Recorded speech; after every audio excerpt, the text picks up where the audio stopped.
मेरे को एक बंदे ने पकड़ के यूं पीछे से खींचा है, ये तो शुक्रिया कुछ लोगों ने बचा दिया, नहीं तो मेरा टेटवा टूट सकता था।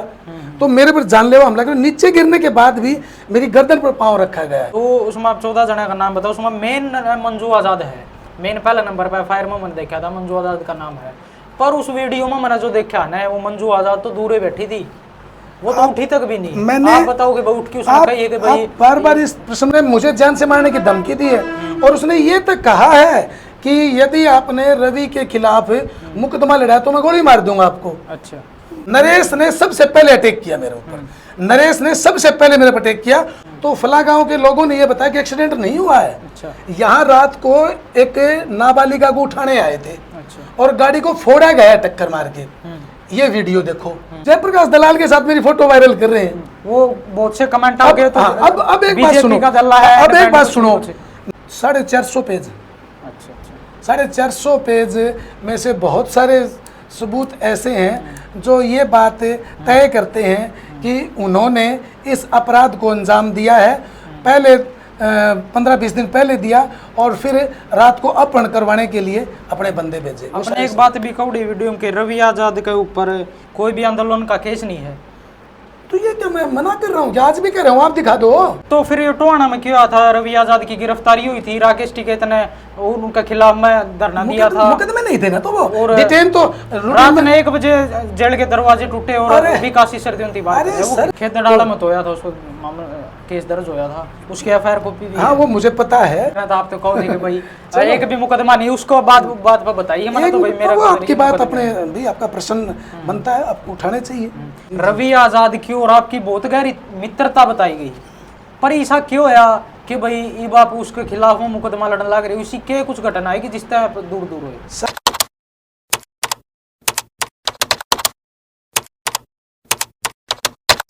भाई राम राम सारे भाइयों ने, स्मार्ट हरियाणा देखने वाले जितने भी दर्शक हैं सारे ने पत्रकार शिवम शर्मा की तरफ हाथ जोड़ के राम राम भाई। फ्रेम में आप जिस चरण देखने लग रहे होगे, फिलहाल कुछ महीना तक भाई पहले भी जान दोगे, परिचय कराने की तो मोहताज नहीं है भाई, सारे जानो हो, पर फिर भी अपने मैं बता दूं, एडवोकेट अशोक आर्य जी अपने बीच में मौजूद हैं, जो कि फिलहाल काफ़ी चर्चा में भी है। काफ़ी मतलब थोड़े दिन पहले एक मुद्दा भी हो रहा है, जो बताने लग रही कि भाई मेरे पे मतलब जानलेवा मतलब फ़ोन कॉल भी आने लग रही हैं। बहुत सी ऐसी बातें हैं जिन पर आज आप ही बैठ कर चर्चा करेंगे। तो सबसे पहले भाई जी राम राम। राम राम जी। स्मार्ट हरियाणा देखने वाले सभी दर्शकों को और आपको बहुत बहुत शुक्रिया जी। कैसे हो जी? स्वस्थ है, स्वस्थ हो, जिंदा है। बिल्कुल बिल्कुल। पहला क्वेश्चन तो आप तय हो रहेगा, जो थोड़े दिन पहला मामला आया है 15-20 दिन पहले, जी जी, वो क्या कुछ मामला था, उसके बारे में आप पूरा बताओ। अच्छा, ये 4 जून वाली जो बात करें, हाँ। वो क्या था, 4 जून को हमारे लोहारू में फसल बीमा क्लेम आंदोलन एक तरह से किसानों ने जीत लिया। सरकार ने किसानों की मांगों को मान लिया, तो उसकी एवज में किसान लोग, सभी संगठनों के किसान इकट्ठा होकर के वो एक तरह से जश्न मना रहे थे, विजय दिवस के रूप में मना रहे थे। तब मैं यहाँ थोड़ा सा ब्रीफ करना चाहूँगा कि इससे पहले 8 दिसंबर 2025 को की रात को करीब 10-11 बजे एक गांव में, बहल क्षेत्र के गांव में एक नाबालिग बेटी को उठाने का प्रयास किया गया, और उस प्रयास में, उस दुष्प्रयास में हमारे क्षेत्र के किसान नेता का नाम आया। उसके बाद मुकदमे दर्ज हुए, उन किसान नेता की, उनके साथियों की गिरफ्तारी भी हुई, और मैं इस केस में इत्तेफाक से जो पीड़िता है, पीड़ित परिवार है, उनका वकील हूँ। तो जब से मैं उनका वकील रहा और जब से सोशल मीडिया पे इस तरह की बातें, और हमने भी, हमारे सिर्फ सच कहे बिना नहीं रहा जाता, तब से वो किसान नेता और उनके परिवार, उनके कुछ साथी जो हैं, तो मैं तो यूँ कहूँगा भोले हैं, उन्होंने मेरे से द्वेष रखना शुरू कर दिया। अच्छा। और उसी द्वेष भावना के चलते पिछले दिनों 4 तारीख को जब हमारी मीटिंग थी, और ये जो आंदोलन, फसल बीमा क्लेम आंदोलन जो लोहारू धरना चल रहा था, उसकी कोर कमेटी जो 11 मेंबरी है, उसका मैं एक मेंबर रहा हूँ। अच्छा। आंदोलन के जो हम फाउंडर साथी थे, उनमें से एक मैं भी रहा हूँ। और हमारे कमेटी के अंदर मीटिंग, जब बैठक एक कमरा में हो रही थी, इससे पहले एक बंद कमरा में, कि भाई ऐसा कोई विवादित यहाँ बयानबाजी नहीं करेंगे। कई बार रोजाना उस पीड़िता के परिवार को टॉलरेट किया जा रहा था कि भाई ये झूठा मुकदमा है, फलां व्यक्ति निर्दोष है, उन्होंने पैसे लेके मुकदमा झूठा करवा दिया। तो रोज़ वो परिवार टॉलरेट होता और दूसरी तरीके से भी पेश किया जाता था और दोनों पक्षों में आपस में कोई टकराहट न हो, इसलिए हमारी कमेटी में फैसला हुआ कि भाई यहाँ उस मामले से संबंधित कोई जिक्र नहीं करेंगे। अपना जितने किसान जो धरने पर बैठे रहे उनका, और पक्ष और विपक्ष किसी की आलोचना, किसी की प्रत्यालोचना, किसी की प्रशंसा, व्यक्ति विशेष किसी का जिक्र भी नहीं करेंगे। तो ये कहने के बाद सर्वसम्मति से फैसला हो गया। एक व्यक्ति जो उन किसान नेता का समर्थक है वो बायस्ड थे पूरी तरह से, उन पे रुका नहीं गया और वो खड़े होते कहा कि हालांकि, उनके वचन आप सुन सकते हैं, हालांकि अंदर कमरे के भीतर इस बात पे सर्वसम्मति से रोका गया था कि हम इस बारे में जिक्र नहीं करेंगे, लेकिन वो तो रुके नहीं, बार बार ये कहते रहे। तो फिर मैंने खड़ा होके अध्यक्ष मंडल से उनसे तो ये कहा कि आप ऐसा मत करिए, और अध्यक्ष मंडल से मैंने आग्रह किया कि इनको रोका जाए। ये एक बात आपकी मैं रोकना चाहूँगा, मतलब जो मंच था वो स्वतंत्र मंच था एक प्रकार से, मतलब वो सबके बोलने की इजाज़त थी उस पर। जो वो व्यक्ति थे वो बीच में आपका भाषण दे रहे थे, वो व्यक्ति आपका भाषण दे रहे थे, आपने बीच में रोका क्यों थी कि भाई आप गलत हो, आड़ा गलत हो? उस दौरान वो के पूरा मामला आता, क्योंकि उसकी बात पूरी हुई कौन थी? अभी मैं बताता हूँ। देखिए क्या था, वो हमारे जो नियमावली थी उसका टोटली वायलेशन कर रहे थे। अच्छा। हमारी नियमावली ये थी कि यहाँ कोई कंट्रोवर्शियल स्टेटमेंट नहीं देनी है। तो बीइंग ए कमेटी मेंबर, उस आंदोलन की कमेटी के मेंबर होने के नाते मेरी जिम्मेवारी बन जाती है, मैं अध्यक्ष मंडल को भी कहूँ और उनको भी कहूँ, तो मेरा उनसे फॉर्मली यही कहना था कि कंट्रोवर्शियल बात मत करिए आप यहाँ। उसको लेकर के वो खार खाए बैठे ही थे, उन्होंने मेरे पर जानलेवा हमला कर दिया। यानी कि मेरे को एक बंदे ने पकड़ के यूं पीछे से खींचा है, ये तो शुक्रिया कुछ लोगों ने बचा दिया, नहीं तो मेरा टेटवा टूट सकता था।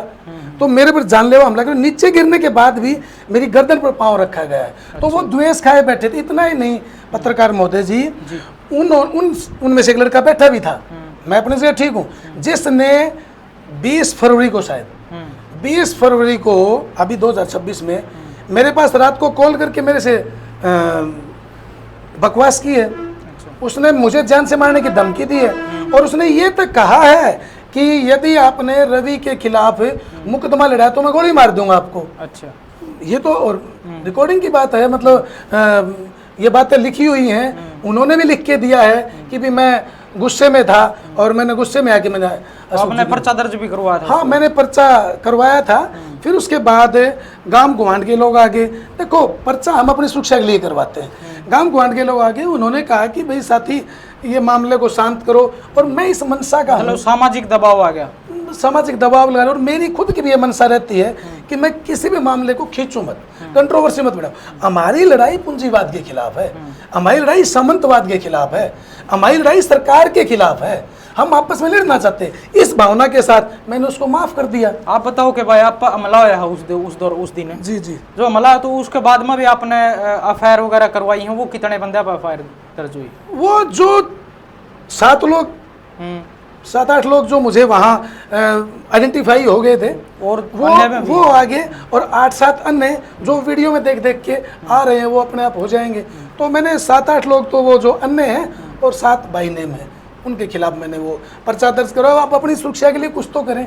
आप उसके बाद देखते होंगे रोजाना सोशल मीडिया पर वो लोग क्या कहते हैं कि इसको कम मारे, इसको जान से मारना चाहिए था।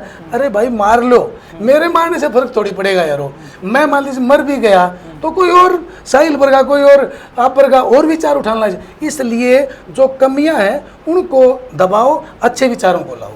जो 7 जो बंदे हैं जिन पर एफआईआर हुई, जो मेन नाम है, वो 7 कौन कौन है? वो मैं रोज नाम आपके सामने बार बार रिपीट करें अच्छा नहीं लगता, सबको पता ही है वो तो साथी। वो तो एफआईआर में मैंने भी देखा है। वो नाम वही नाम है जो एफआईआर में, और जो रोज लंबा। देखो आपकी एक बात मैं वो करना चाहूंगा जी सर, जो उसमें मेन चेहरा है वो रवि आजाद की धर्मपत्नी मंजू आजाद जी का नाम फ्रंट पर है। जी जी, मतलब वो उसके ऊपर, मतलब वो भी शामिल दी है, उस पर भी दरखास्त दी है, पर वीडियो में तो पूरा सबूत है। वो तो एक तरफा बैठी थी पीछे, वो तो उठ के भी नहीं आई। आपकी जानकारी लिए मैं बता देता हूँ बॉस, आप वहाँ मौका पर नहीं थे, ना आप वीडियो बना रहे थे। वीडियो तो एक आ रही मिनट, है, उसके एक मैं हिसाब से बताता बता रहा हूँ, हूँ वो मेरे से 5.5 फीट दूरी थी बस जी। मेरे साढ़े, और उसने खड़ा होकर ये कहा कि ये रवि के खिलाफ वकील है, देख लेंगे जो होगा वो देखा जाएगा, इसका इलाज करो। पर वीडियो में तो वो बैठी है एक शांत, खड़ी हुई है, वीडियो में वो खड़ी हुई है, उसने बोला है और खड़ी हुई है। और उसके बाद दूसरी वीडियो, एक और सुनो सर, आपको बताऊं बात, मेरे पास कोई वीडियो नहीं है, ना मैं वीडियो बना रहा था, वीडियो भी उन्हीं की, वीडियो बनाने वाले भी उन्हीं के, और वीडियो डालने वाले भी वही। तो वो आप आजकल जानते हो क्या है, वो उन्होंने मुझे बदनाम करने के लिए जो कंटेंट्स उनके फेवर के हैं वो डालेंगे वो, और जो कंटेंट्स उनके अगेंस्ट हैं वो नहीं डालेंगे। वो जो वीडियो 2.5 मिनट की जो वीडियो आ रही है सामने, हाँ जी, हाँ जी, उसमें तो जो मतलब आप बचाने पे भी प्रयास कर रखा है, मेरे जो बचाने का प्रयास कर रहे हैं वो कौन कौन है? वो एक तो अपना विजय गुरावा जी हैं, एक फर्टिया से साथी हैं, एक अपने डॉक्टर साहब हैं, और जो लोग बचाने का रहे हैं मैंने उनको बचाने के लिए भी कहा है। आपने जो नाम लिए हैं जो अपने बचाना आए हैं, वो तो वीडियो में कितने नहीं दिखते हमने। नहीं, कौन नहीं दिख रहा, आपने फिर देखा ही नहीं। वीडियो आपके सामने हो, कोई नहीं, मैं दिखा दूँ, उसमें नाम दिखा दूंगा, जो बचाने वाले उनके दे दूंगा। और फिर फर्स्ट कंप्लेंट आपकी एनसाइक्लोपीडिया नहीं होती, ये बात हमें समझनी चाहिए कि जो हमने कंप्लेंट दी है वो एनसाइक्लोपीडिया नहीं होती, उसमें समय समय के हिसाब से जो नाम दिखाई दे रहे हैं, अब और नाम आइडेंटिफाई हुए हैं उनके नाम भी दिए जाएंगे। भाई उस टाइम तो हमारे पास न तो वीडियो थी, और जो हमें मार रहे थे वो हमें दिखाई दे, जो हमें बचाते हुए दिखाई दे रहे हैं, छोड़ दो या क्या कर रहे हो, है आपको फिर वीडियो में दिखाऊंगा अच्छे से। जो वीडियो मैंने देखी है उसमें एक बंदा तो मैं भी जानू हूँ, नरेश का नाम का बंदा है, नरेश ने सबसे पहले अटैक किया मेरे ऊपर, नरेश ने सबसे पहले मेरे पर अटैक किया, उसने मेरे को धक्का मारा है। ये वीडियो आप ध्यान से देखना, ये गौर से देखने की बात है। तो दरअसल क्या है शिवम जी, हमें इस बात पर ध्यान देने की ज़रूरत है कि समाज में हम वैमनस्यता किसी तरह की न लेके आएँ। और एक और बात बताऊं, आप यदि गलत को गलत नहीं कहें तो आप बड़े दोषी हैं। यदि मेरे साथ अन्याय होता है और तो भी मैं ना बोलूं तो गलत है, आपके साथ नहीं होता तो भी गलत। अब एक बात सुनो यार, मैं आपसे, आप सोशल मीडिया जुड़े रहते हैं, आप ये बताइए मेरे पर हमला किया, ये हमला सबको दिखाई दे रहा है कि मेरे को गर्दन पकड़ी पीछे फेंका गया और मेरे ऊपर। अब ये बताइए क्या मैंने कोई वीडियो डाली और मैंने ये कहा कि भी मेरे को मारा गया? उन्होंने वीडियो डाली कि एक को तो चेक दे दिया, उन्होंने वीडियो डाली कि एक को तो सुप्रीम कोर्ट का वकील बना दिया, तो मेहरबानी तो उन्होंने की ना। उन्होंने भाई देखो दोनों बातें नहीं, उन्होंने ये डाला कि इसका इलाज कर दिया और फिर कहते हैं कम मारे, ज़्यादा मारने थे और ज़्यादा मारने थे, जान से मारना चाहिए था। तो यार ये दोनों बात अच्छी नहीं लगती। भाई मैं कंप्लेंट दे देता हूँ तो मेरी झूठी कंप्लेंट होगी, कमाल है यारो। मतलब मैं शिकायत देता हूँ तो मेरी झूठी कंप्लेंट होगी, और मैं शिकायत नहीं देता हूँ तो वो डालते रहे कुछ का कुछ और मैं सुनता रहूँ। मैं पिट भी लूँ, मेरे पर जान से मारने का डर भी मेरे बना रहे, और मतलब आप मेरे को थप्पड़ मारोगे और मैं रोऊँ भी नहीं। यार ये बात तो अच्छी। धरना पे तो बहुत सारे आदमी थे, पर आपने क्या लगा कि बस 13-14 जने ने आपके ऊपर हमला कराया है?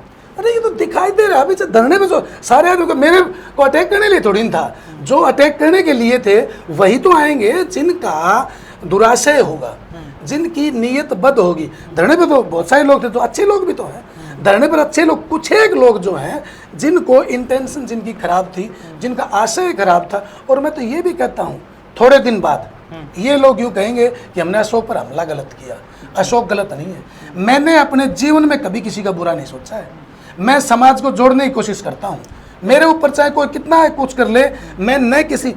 एक और सुनो जी, कोई व्यक्ति गलत हो सकता है, अब धरना थोड़ी ना, धरना तो इस सरकार को अकल लगाने के लिए था, सामाजिक मंच है वो तो धरना पर जो लोग थे वो अच्छे। एक बात आप बताओ, आप किसी संगठन के अधिकारी हो या कार्यकर्ता हो, क्या हो? मैं इंडिविजुअल, मैं किसी भी राजनीतिक और सामाजिक संगठन का प्राइमरी मेंबर तक नहीं हूँ, किसी भी राजनीतिक और सामाजिक संगठन का प्राइमरी मेंबर तक नहीं हूँ। मैं एडवोकेट हूँ, और जहाँ तहाँ एट्रोसिटी होती है वहाँ मैं जाता हूँ और मुझे बुलाया जाता है, तो मैं जिस आशा के साथ मुझे बुलाया जाता है और मेरे जो उस वस्तु स्थिति को देख करके मैं उसे स्वाध्याय करता हूँ, जो मेरे को ठीक लगता है मैं वैसी मेरी भूमिका अदा कर देता हूँ। आप बताने लग रहे हो कि भाई वो पीड़िता पक्ष की तरफ से आप वकील हो। जी जी। आपने बताया कि भाई 8 दिसंबर को मतलब ये बात हुई थी, और आपने जो पीड़िता पक्ष का मामला था वो कब हैंडल कराया? मैं उनका वकील नियुक्त हुआ 26 दिसंबर 2025 को। एक बात और बताऊं, 24 दिसंबर को रवि आज़ाद की गिरफ्तारी हुई थी। जी सर।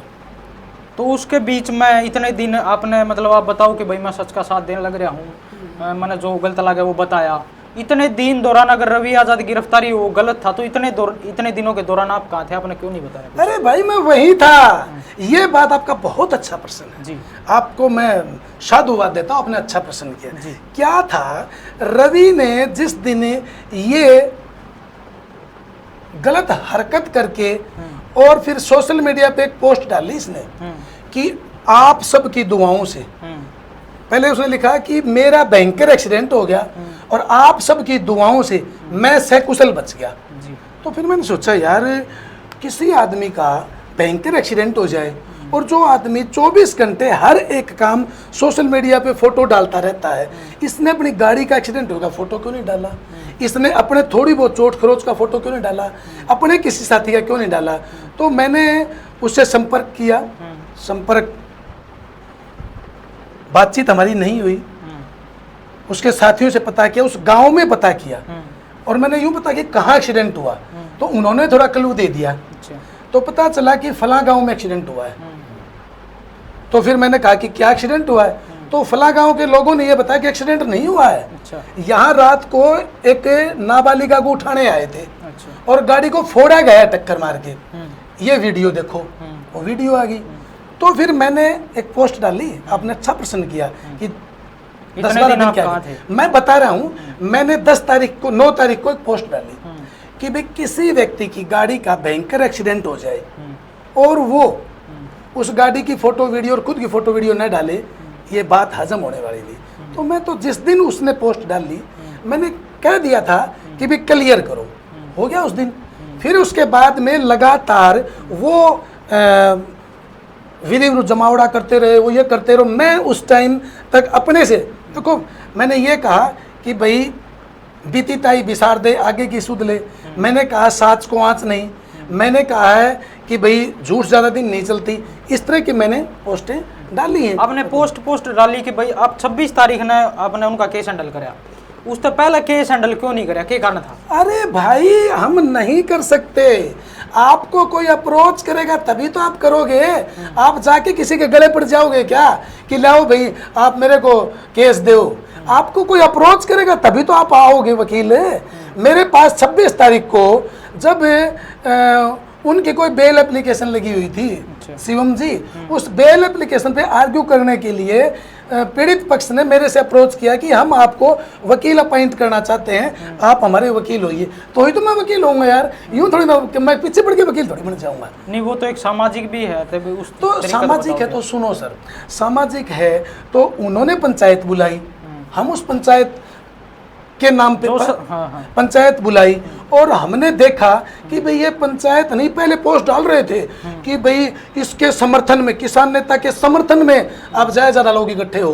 तो यदि पंचायत हो, पंच परमेश्वर हो, तो वो किसी के समर्थन और पक्ष में नहीं होते, वो किसी को न्याय दिलाने के लिए। एक बात ये भी आपको मैं पूछना चाहूंगा, जो सतगामा चबूतरा पर महापंचायत हुई थी, वो महापंचायत मतलब आप किस नजरिए देखो, वो कोई पब्लिक स्टंट था या बचन खातर कुछ कराया गया था? क्या कुछ मानना चाहो? तो मुझे कहने की जरूरत नहीं है, आप लोग सारे कह ही रहे हैं। वो केवल और केवल पंचायत नहीं थी ना वो। जब इस तरह का अपराध हो, पोक्सो अधिनियम का अपराध हो, उसमें आप टू बी फ्रेंकली आप जमावड़ा नहीं कर सकते, आपको ट्रायल फेस करनी चाहिए। वो तो केवल मात्र स्टंट था, ड्रामा था और विधि विरुद्ध जमावड़ा था। पंचायत नहीं कह सकते। पंचायत में तो भाई ऐसे थोड़ी ना होता है, पंचायत में हुई हुल्लड़ थोड़ी ना होता है। पंचायत में बाकायदा एक सिस्टम से बैठते हैं, कोई अध्यक्ष होता है, उनसे पूछ के बोलते हैं, वो आप उसको पंचायत कहेंगे जिस पंचायत में कितनी बार दंगे पंगे होते हो। तो वो तो सिर्फ और सिर्फ ड्रामा था उनका। एक बात और पूछना जी चाहूँगा। सर पूछिए। मनीषा जो मामला था, मनीषा जी हत्याकांड, जी श्रीमान जी। उसमें कमेटी में रवि आजाद भी था जी जी और आप भी शामिल थे। जी, जी। और भी अन्य लोग थे। हाँ, कम से कम 20-25 लोग उस कमेटी में 25 शामिल लोग थे उसमें। पर रवि आजाद के ऊपर जो मतलब आरोप लागे, वो तो सबने बेराह भी उस पर क्या आरोप लागे थे। पर मतलब वो कहा जाने लग रहा था कि भाई वो तो विज्ञा, इस तरह के बहुत से क्वेश्चन आने लग रहे थे कमेटी विज्ञी। तो बाकी वो तो उस पर तो रवि आजाद पता लग गए भाई इतने, तो बाकी कमेटी में आप भी तो थे, बाद में आप कितने दिखाई नहीं दिए, उसका क्या कारण है? देखिए क्या था, ये जब आंदोलन शुरू हुआ बेटी मनीषा वाला, उस आंदोलन की शुरुआत में वो गुड़िया की 11 और 12 की रात को मृत्यु होना बताया गया, 11-12 अगस्त को। 14 तारीख की शाम को, यानी 11 गई, 12 गई, 13 गई और 14 गई। इस दौरान में सिंघानी गांव में बड़ा इकट्ठ हुआ और लोगों ने न्याय की मांग की। एसडीएम ऑफिस लोहारू में लोग इकट्ठे हुए, उधर ही था मैं, आप थे क्या? और भिवानी सिविल हॉस्पिटल में लोग हजारों संख्या में इकट्ठे हो रखे थे। तब मेरे पास ढाणी गांव के काफ़ी लोगों के फ़ोन आए कि बाबूजी आप आओ और कुछ ये पोस्टमार्टम रिपोर्ट वगैरह है, ये देखनी है, तो और मामला सेंसिटिव है, आपको देखना चाहिए। तो मैं वहाँ गया 14 की शाम को, 7, साढ़े 7, 8 बजे ही बात है शायद, अंधेरे से होने लग गया था। तो एक पोस्टमार्टम रिपोर्ट आई, वो आप देखना, मैं आपको दूंगा। उस रिपोर्ट में ये लिखा हुआ था, उन पोस्टमार्टम एज पर पुलिस इंक्वेस्ट रिपोर्ट, यानी पुलिस की इंक्वायरी के मुताबिक गलत काम करके गला रेत कर हत्या। हमने वो बात पढ़ी, उस बात को आप लोगों ने दिखाया, लोग इकट्ठा हुए। 15 तारीख को हम गए, 16 को गए, 16 को एक नई पोस्टमार्टम रिपोर्ट आई, वो भी जनता के सामने पढ़ी गई। मेरे अलावा और भी बहुत सारे वकील साथी थे। 17 को और 18 को, 17 को उस टाइम को ये न तो पुलिस ने ये बताया किसी को कि भाई उस बेटी का, उस बहन का सुसाइड नोट मिला है क्या, न ये बताया कि कोई पॉइजन की शीशी मिली है क्या। ठीक है बॉस। 17 की शाम को जब हम लोग कमेटी के लोग बैठे थे और उस बेटी के पिताजी बैठे थे, तो कमेटी के एक सदस्य ने ये कहा कि कुछ ऐसे ऐसे तथ्य सामने आए हैं, आपको पता है कि भाई सुसाइड नोट मिला था।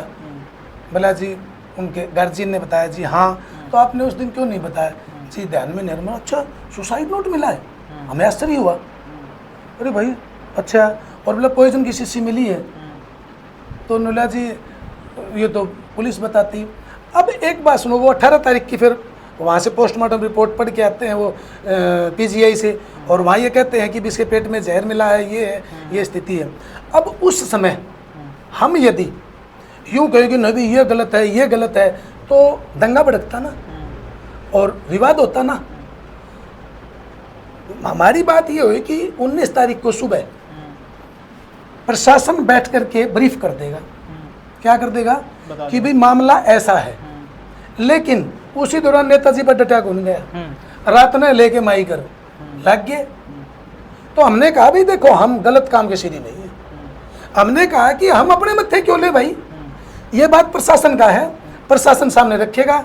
और फिर उसके बाद में वो 18 है, 19, 20 तारीख को बेटी का अंतिम संस्कार होता है। एम्स की पोस्टमार्टम रिपोर्ट ना, एम्स में पोस्टमार्टम होने के बाद पोस्टमार्टम हो गया तीसरा, और दिल्ली से आकर के अंतिम संस्कार में मैं वहीं था उनके घर के, उस बेटे के अंतिम संस्कार में वहीं था।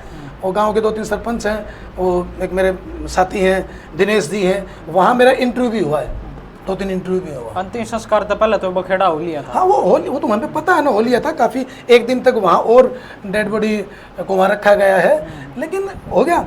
अब फिर उसके बाद हम विवाद को, यदि हम चाहते हैं आज भी किसी भी तरह से बेटी को न्याय दिलाने के लिए कहीं भी हमारी ज़रूरत हो तो हम तैयार हैं, शांतिपूर्वक तरीके से, संवैधानिक तरीके से। उस दिन भी मेरी जितनी भी वीडियो हैं शांतिपूर्वक तरीके से और अहिंसात्मक और संवैधानिक तरीके से आंदोलन करेंगे। छोटी सी बात मैं आपको बताऊं, कमेटी भी की थी या कोई नहीं भी की, ये कोई बात थोड़ी ना होती है। अब कमेटी का बिकना न बिकना, उस कमेटी में उसके परिवार के लोग भी थे भाई, उनके गांव के 7 लोग थे, 8 लोग उनके परिवार के, 7 लोग उनके गाँव के। ऐसा थोड़ी ना कहा जाता है कि भी कमेटी बिकी न बिकी, ये कोई तकड़िया लिए थोड़ी बैठा था कोई वहाँ। अभी भी कोई इंसाफ नहीं हो रहा, अभी भी मतलब उसके देखो मनीषा के पिताजी वो देखो क्या भूख देखो हड़ताल में मैं शामिल हमें हुए। इस बात का दुख है, मलाल है, लेकिन सीबीआई हमारे देश की सबसे बड़ी संस्था है, सेंट्रल ब्यूरो ऑफ इन्वेस्टिगेशन, जांच एजेंसी सबसे बड़ी है।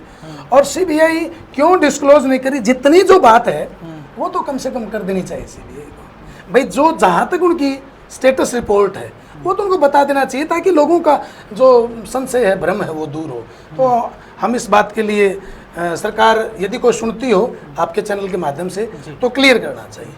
जो ये मामला है जो लड़की पक्ष का है, 26 तारीख ने आपने ये केस हैंडल कराया, उससे पहले अगर जो रवि आज़ाद आपका केस आपने हैंडल करना खतर दिन के रवि आज़ाद का केस आप लड़ दे।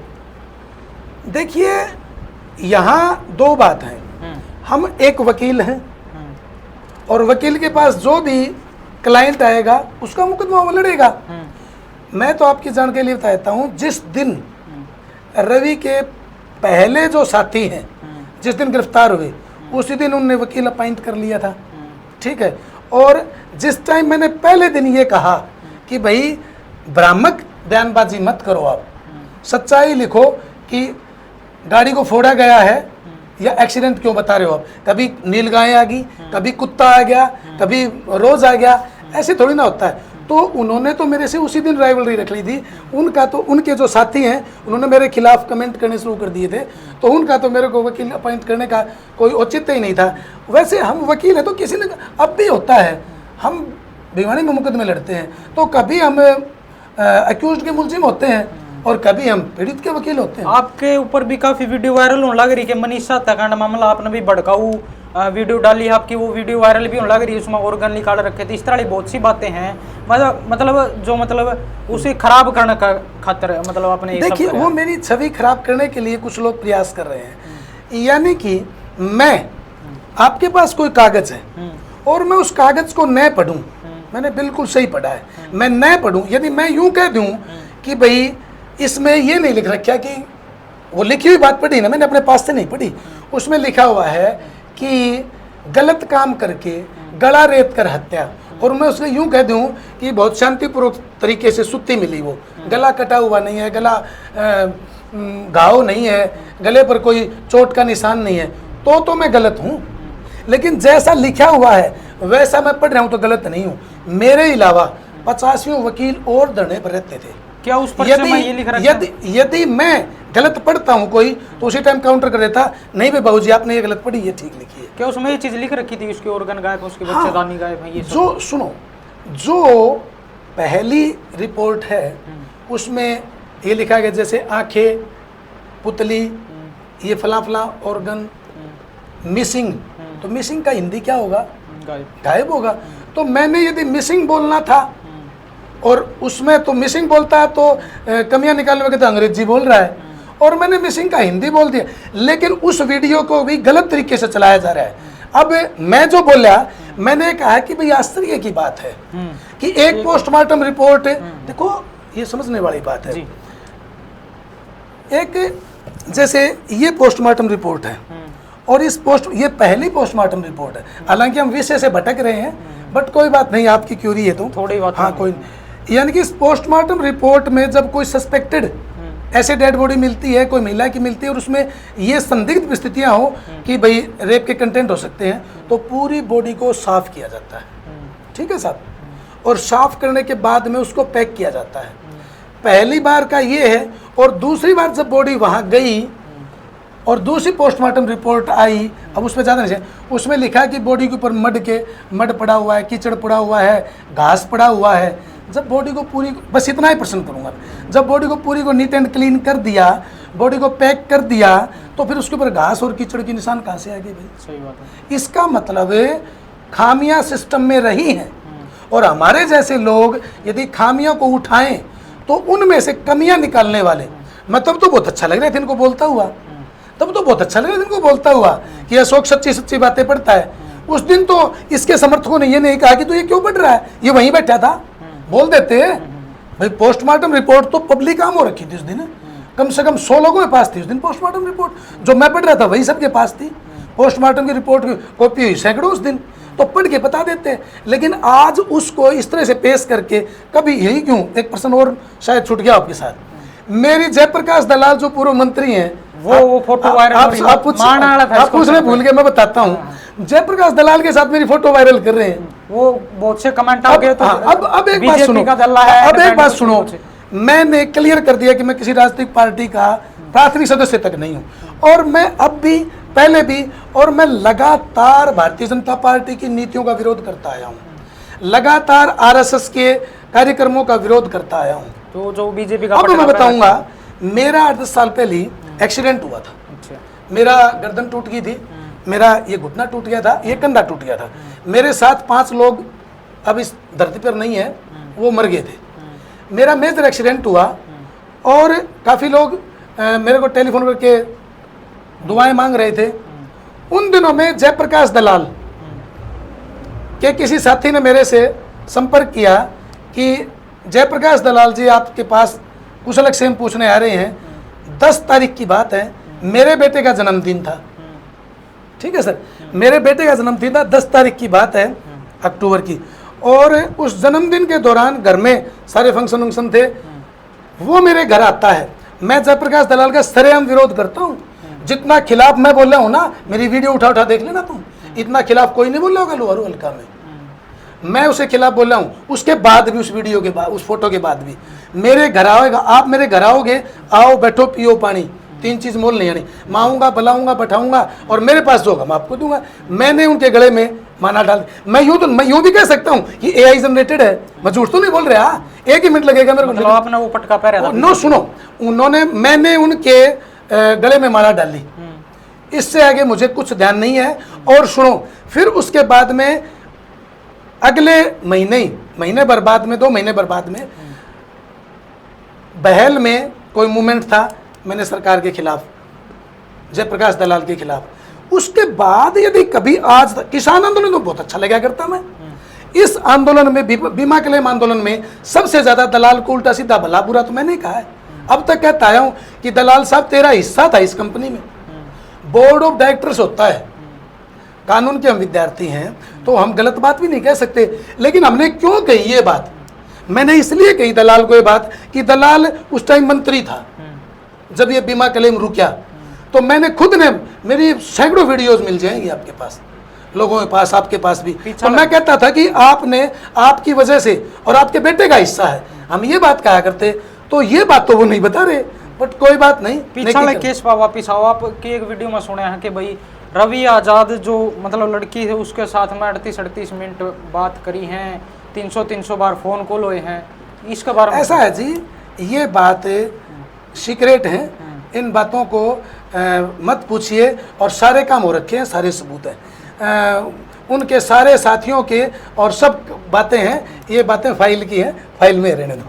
मतलब ऐसा है जी, तो होंगे आपके पास में सारे सबूत हैं जी, सारे सबूत हैं। सबूत एक आधा तो दिखा दो, ऐसा है जी, नहीं पब्लिक ने भी लगा के भाई ऐसा है जी, अशोक जी सही बोल रहे हैं। ऐसा है साहब, हमें जब ये कह रहे हैं फाइल का हिस्सा है, और फाइल में जो चीजें सबूत, आरोप साबित करने के लिए चाहिए वो सारे हैं, वो सब दिखाए भी हैं कि वीडियो में? नो, मैंने नहीं दिखाए, मेरा ऐसा कुछ नहीं है। आपके पास जो चाहिए आपको, मैं आपको अलग से दिखा दूंगा, मेरे पास रखे हैं, हालांकि ये बातें डिस्क्लोज करने की नहीं होती, वो सारी चीज़ तैयार है, मौजूद है। चलो आप मेरे तक भेज दीजिए। हाँ, आप नहीं भेजूंगा तो फिर आप वायरल कर दोगे, लेकिन आपको मैं दिखा दूंगा अलग से। अच्छा, वो कोई बात नहीं, पूरा 450 पेज।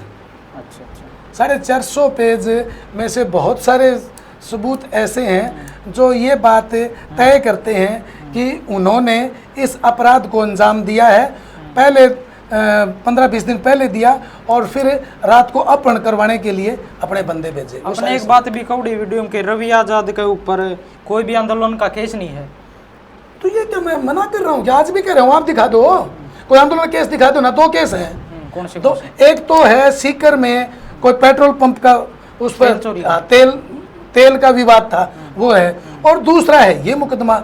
और कोई मुकदमे दिखा दो फिर आप, मैं मना थोड़ी कर रहा हूँ, आज भी कह रहे हो, ये बात रिपीट कर रहा हूँ मैं।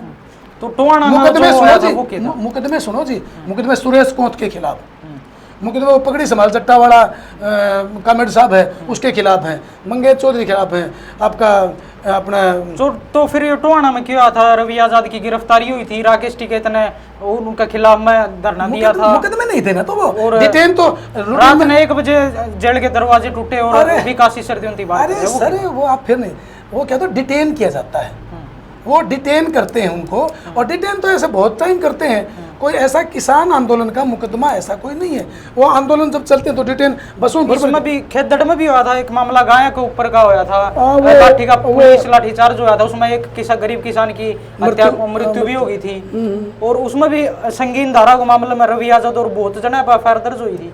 वो क्या था फिर? तो वो यही तो कह रहे हैं हमें, वो मुकदमा खारिज हुआ, कोई मुकदमा वो नहीं करना है, कोई वो सैकड़ों लोगों के खिलाफ दर्ज होया था, सुनो सर, वो सैकड़ों लोगों के विरुद्ध था, ये जो बात है ना वो सैकड़ों लोगों के विरुद्ध था, और वो भीड़ का मुकदमा था, वो कोई नहीं। आप यह बात को तो एक भी उसमें मुकदमा नहीं है, पर मुकदमा तो दर्ज होया, आप यह बात तो बताओ। ऐसा है जी, आंदोलन के मुकदमे भाई कोई रोड रोकने के, कोई रेल रोकने के, कोई सरकारी काम में बाधा के, कोई मुकदमे तब भी नहीं थे।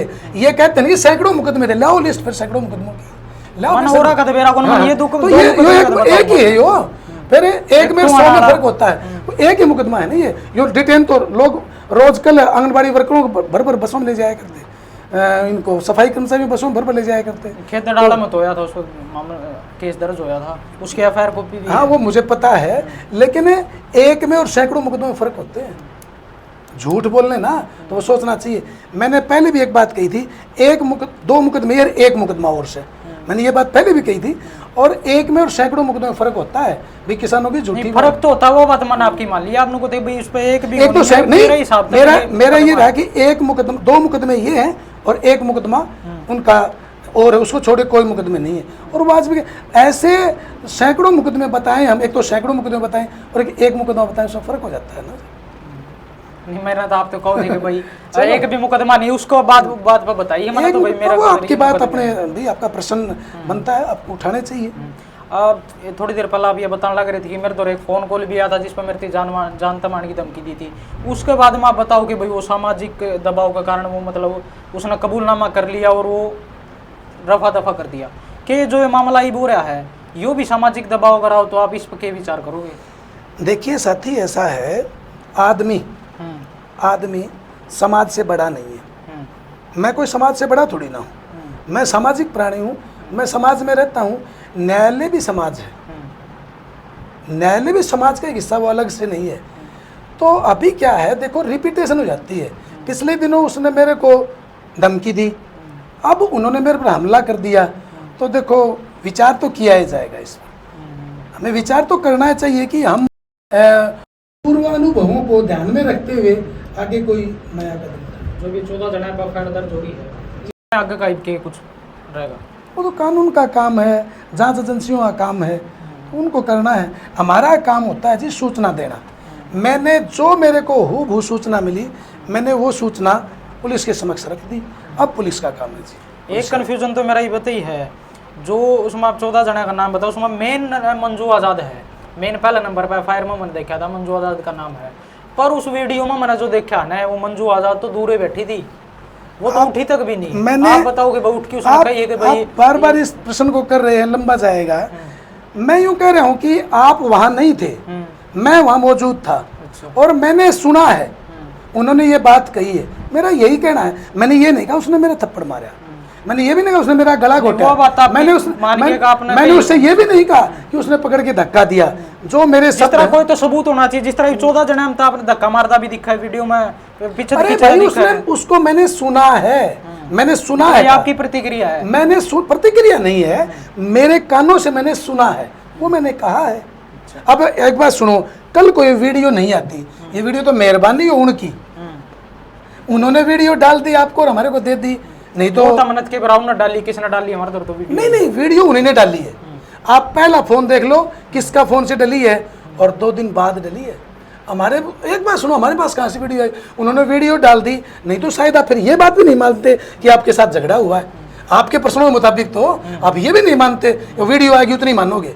कमाल है साथियों। नहीं सबूत तो, हाँ तो सबूत यही तो है ना, आज तो वीडियो बनने लगी साथी, पहले मर्डर होया करते ना, तो जुबानी कहने से होया करते कि उसने मेरे को चलो मारा। एक बात और क्लियर कर दो, रवि आजाद की और आपकी बहुत गहरी मित्रता बताई गई, पर ऐसा क्यों है कि भाई ये बाप उसके खिलाफ में मुकदमा लड़ने लग रहे, उसी के कुछ घटना है कि जिससे आप दूर दूर हुए? साथी, मेरी और रवि आजाद की बहुत गहरी मित्रता कभी नहीं रही। आप ध्यान करेंगे, मेरा और रवि आजाद का कभी भी मनीषा वाले प्रकरण से पहले और फसल बीमा क्लेम आंदोलन से पहले हम कभी इकट्ठे नहीं रहे। यूं आया करते, राम राम सम हो जाया करती।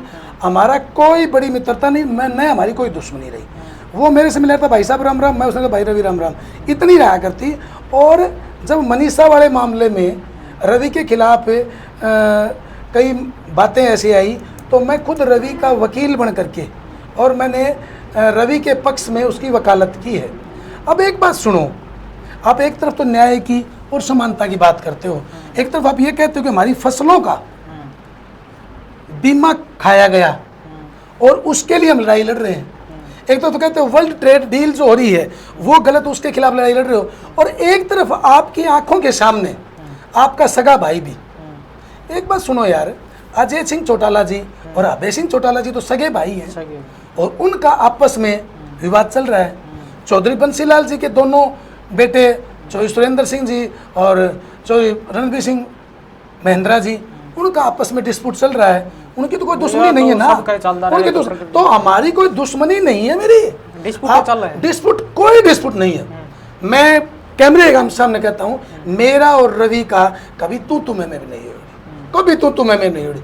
सिर्फ इस बात को छोड़ के कि रवि भाई ड्रामे मत कर यार, ये तू सच्ची बात कह दे, तेरी गाड़ी का एक्सीडेंट नहीं हुआ, तेरी गाड़ी फोड़ी गई है, तू झूठ क्यों बोल रहा है? तेरी गाड़ी में तेरे आदमी लड़की को उठाने गए हैं, तो इतने में काम चल जाएगा, तो झूठ क्यों बोल रहा है? ये बात तो मेरी हुई है। इसके अलावा मेरी कभी तू मैं नहीं हुई टिल डेट। मेरा कोई उसके साथ डिस्प्यूट नहीं है। सिर्फ इस केस में उसका अपराध इस तरह का है कि मैं उसके खिलाफ वकील हूँ और मैं पैरवी कर रहा हूँ, तो कुछ उसके साथियों को हजम नहीं हो रहा कि मैं उसके खिलाफ क्यों।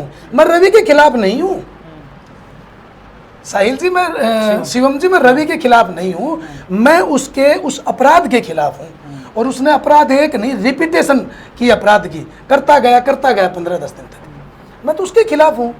रवि आजाद की 24 दिसंबर में गिरफ्तारी हो गई थी और कम से कम 5-6 महीने हो गए। मतलब ऐसा, मतलब किन धाराओं में उसको गिरफ्तार किया गया है बताइए, कुछ बेरा कौन चल रहा है, यू के कारण है? आपके पास शिवम बाबू FIR है, आपके पास FIR है और उसमें धाराएं भी लिखी हुई हैं। पोक्सो एक्ट है, SC/ST एक्ट है और अपहरण की धारा, तो वो ये धाराएं हैं। किडनैपिंग की भी, अपहरण उसे किडनैप को बोलते हैं, अपहरण की धाराएं। जी साथी, चलो। और जो आखिर में जो दर्शक देखने लग रहे उन्हें क्या कहना चाहोगे, और जो आपके खिलाफ बोलने लग रहे उन्हें क्या कहना चाहोगे? कोई बात नहीं, मैं दर्शकों से हाथ जोड़ के निवेदन करता हूं कि समाज में जहां भी एट्रोसिटी हो वहां हम सबको इकट्ठा होकर के समाज के भले के लिए प्रयास करना चाहिए। और जो मेरे खिलाफ लिख रहे हैं, बोल रहे हैं, उनको प्रकृति सद्बुद्धि दे। और मैं तो ये कहता हूँ, थोड़े दिन बाद जो मेरे खिलाफ बोल रहे हैं ना, वो कहेंगे ये कि अशोक ठीक था और भाई संयम बरतो। कोई बात नहीं, उनको कहने दो, लिखने दो, वो भाई कहीं ना कहीं अपना गुस्सा जेब मिटा रहे हैं।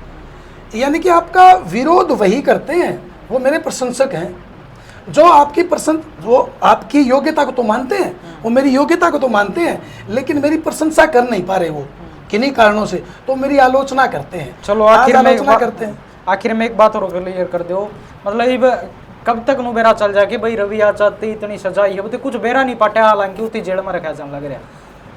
देखो जी, इस तरह की धाराओं में सैकड़ों हजारों मुलजिम जेलों में हैं, वो अकेले नहीं हैं। तो इसलिए इसमें मैं और आप तो कोई कहने वाले नहीं है। ये तो माननीय न्यायालय की डिस्कशनरी पावर है, उनकी विवेकीय शक्ति है। वो जो ही गवाही हो जाएंगी उसके बाद फैसला हो जाएगा। अब तो कोई ज़्यादा लंबे वाली बात नहीं है, अगले 5-6 महीने में फैसला हो जाएगा। हाँ, कोई ज़्यादा लंबा नहीं है। चलो ठीक है। नमस्ते। राम राम सारे भाइयों ने, और बातचीत आपने सुनी होगी, आप सबकी क्या राय है कमेंट बॉक्स में जरूर रख दियो। हो सका है थोड़ा वीडियो लंबी होगी, माफी चाहेंगे, पर भाई राम राम सारे भाइयों ने। जय हिंद, जय हरियाणा। नमस्ते, जय हिंद, जय।